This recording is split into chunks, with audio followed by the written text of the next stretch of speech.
some of these things are simply imposed upon you. What your parents tell you about yourself, what school tells you about who you are, the surrounding culture tells you about who you are. Opinions and viewpoints of you, they get absorbed and they cling to the name, the thought form of name, or they are contained in the soap bubble, whatever image you want to use, of name. So if your parents tell you you're stupid, which some parents tell their children, usually stupid parents tell their children, you are stupid.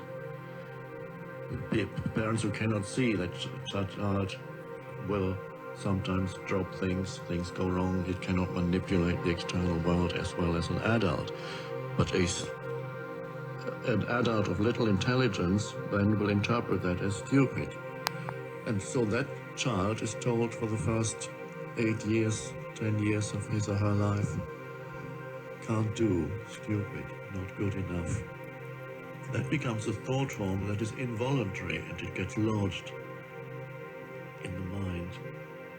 And that can, if that never is made conscious, because many of the thought forms you identify with unconsciously, yet you just think them without knowing that they are thought forms, they are taken to be reality, and your sense of self is entirely in those thoughts.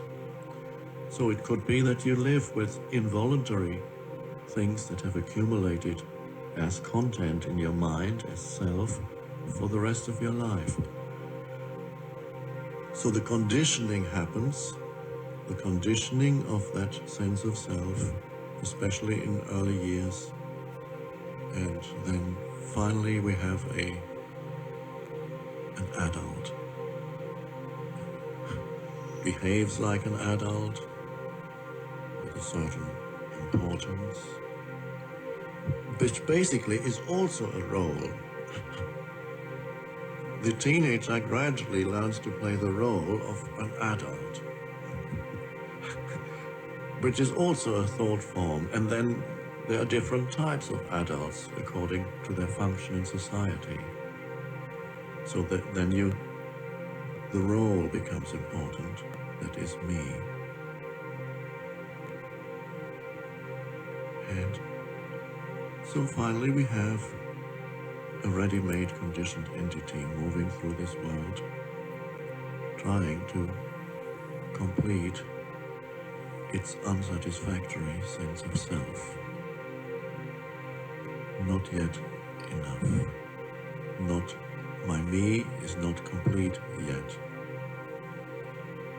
I'm seeking to complete myself by looking for more of whatever to add to me.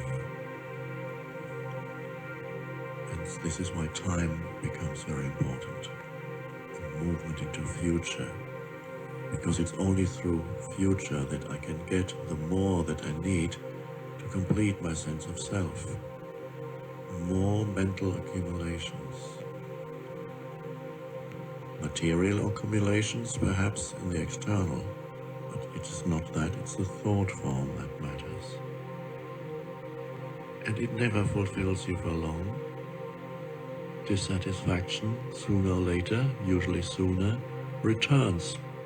The sense of incompleteness comes back, the sense of lack, the sense of fear, and you need more.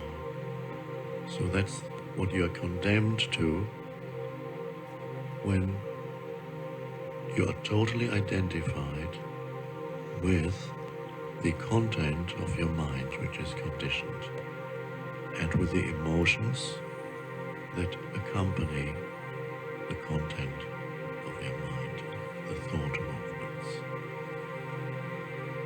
So we looked at that last night, and although now something is emerging in human beings that is one could describe as a new state of consciousness, an unconditioned consciousness.